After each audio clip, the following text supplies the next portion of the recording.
Over a year ago, I released a video here on YouTube outlining the first few years of our experience with our bean trailer. It has been viewed over 40,000 times.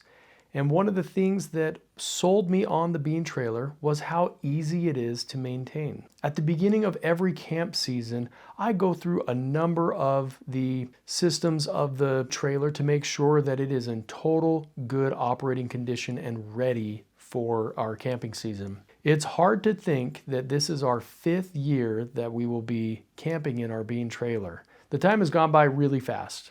Maintaining the trailer is so critical. We are talking about a multiple 1,000-pound wheeled machine that we're going to be dragging down the interstate at 70 miles an hour. This is our personal responsibility to make sure that everything is safe and operating as it should. Additionally, this is simply a matter of maintaining something that we invested our money into. The construction of the bean trailer is such that it's expected to last for decades if it's maintained properly. I actually recorded these clips last year with the intention of releasing this video in the future. These clips represent a number of the systems that I check each and every time that we go out for the season. On the day that I recorded this, it did get a little bit stormy and windy. So where the audio quality isn't great, you will hear a little bit of voiceover, but I will try to maintain the original audio the best I can. I begin every season with a fresh water filter. I'm going to fill up my water tank to flush it out. If needed, add bleach to disinfect it and make sure that it is fully rinsed out. Use a food grade hose. I also give it a little shake after filling up the tank just so that it rinses everything out. We're now going to move to the fully articulating hitch. We're going to grease all the fittings. You're going to want some gloves, some brake cleaner, plenty of paper towels, and your grease gun filled with NLGI rated grease. So you'll clean off the area, make sure that it's clean, because what we're going to do is this grease gets pushed out of all of these different cracks and crevices. So we're going to push out the old grease and fill it with the new stuff. So you'll take your grease gun and attach it to that zerk fitting, tighten it up, and then you're going to pump that grease in there and you'll see the old grease getting pushed out. And I like to rotate that coupler around to make sure that new grease is being distributed evenly. You'll know that you've got fresh grease everywhere when you start seeing that really deep red crimson grease come out. So I'm going to remove that, wipe this off. Again, this is a real messy job, so you want to make sure that you're using plenty of paper towels to clean up because that grease gets everywhere. We're now going to do the truck side, the tow vehicle side. And we're going to clean that whole area off, those upper and lower washers, as well as the area with that zerk fitting. We're going to attach our grease gun and we're going to pump. And we're watching to make sure that the grease is coming out of all the locations. So it comes out above that coupler, and then as well as on the bottom, you'll see it also coming out that way. And again, what we're looking for is fresh grease. So this is the old black grease. And when you keep pumping, you'll get to that point where it's the fresh grease, and that's that nice red. So once you see all that red, you know that you've pushed out the old grease. You want to wipe the excess off. It's okay to have a little grease there, but you don't want to have a whole big goopy mess. So give that a good cleaning. Don't use the brake cleaner because you don't want to, after you install the fresh grease, because you're not trying to break that stuff down. Next, we're going to do some tire care. I always clean the tires.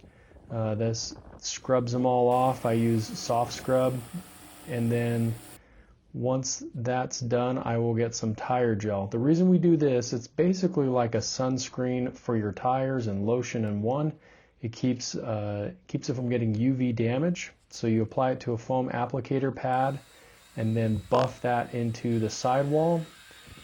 This also gives you a time to inspect the condition of the tire. So check your tire age. You're looking for any signs of cracking, dry rotting, aging. So for me, this was last year. This year I will be replacing them due to age, not necessarily due to mileage and wear. Part of your tire care is also checking your air pressure both on your driving tires as well as your spare tire to make sure that they are at the correct pressure. You're going to want to climb under your bean and just inspect a few things. You're going to want to inspect these bolts that hold the axle in, make sure that those are still tight. The hub brake assembly there. You want to check all your wiring connections. So these are the trailer brakes. Make sure those are okay. Got the other wiring harness here, which runs along top of the frame right there. So you're just kind of inspecting all your hardware, making sure everything looks appropriate. Check your plumbing. So again, we're going to just inspect all of our wiring, make sure everything is being secured, nothing's come undone. Looks like my trailer, this little grommet needs to be resituated there. But that's the kind of stuff we're looking at. After you've inspected underneath your trailer, you can drain your water tank. Inspect your 7-way connector. Apply dielectric grease as needed. Turn on the lights on your tow vehicle, including your flashers, because what we need to do is we need to make sure that all of our marker lights and our turn signals are working correctly. So we got the light there, light here, come back, left light is on, blinkers working, side marker lights working. That's working. You also want to make sure that your charging system is working. This is just a simple battery voltage monitor, which reads the voltage of the house battery. It should operate around 13 volts, depending on how dead your battery is and the output of your alternator. But check your voltage, make sure that that's functioning correctly, which it is. We had to move inside since it started raining. Anyway, this is a part where we just condition the rubber gaskets. So this stuff here is good because it will condition these gaskets, keeps them from dry rotting, cracking. It protects it from UV. So this stuff is really good. So we're gonna clean the door gasket before applying this. The other spot we're also gonna apply it is here along this edge. So this goes all the way down to the bottom there, and then we'll get this as well. So we've already cleaned these off. So you can see how nice that has conditioned that rubber gasket. So we'll want to do the entire door and the entire back hatch. Now, of course, the most important thing to do will be to check your carbon monoxide alarm as well as your smoke alarm. So you'll just push the button there. It's still working, but it takes 2 AA batteries. It takes 2 AA batteries here in the back. We're just going to replace those because AA batteries are cheap and easy to replace, and lives are not. So this here is your smoke alarm. So this little guy, there's some instructions there, but what it says is this does not have a replaceable battery. This has a 10-year service life battery. So it says an installed on date, but there's a manufacturing date. And so we're just going to go off of that. But of course, we are going to test it. So we'll just put this thing in there. You'll also want to check your fire extinguisher. Make sure that it is full. Make sure that it is replaced as instructed. Okay, we replaced the batteries. Of course, we want to test it again, make sure it works. Continuing our checking of all the batteries. So these are the controllers for the lights inside. Should your battery die, it's very simple. Just pulls off. It's a common 2032.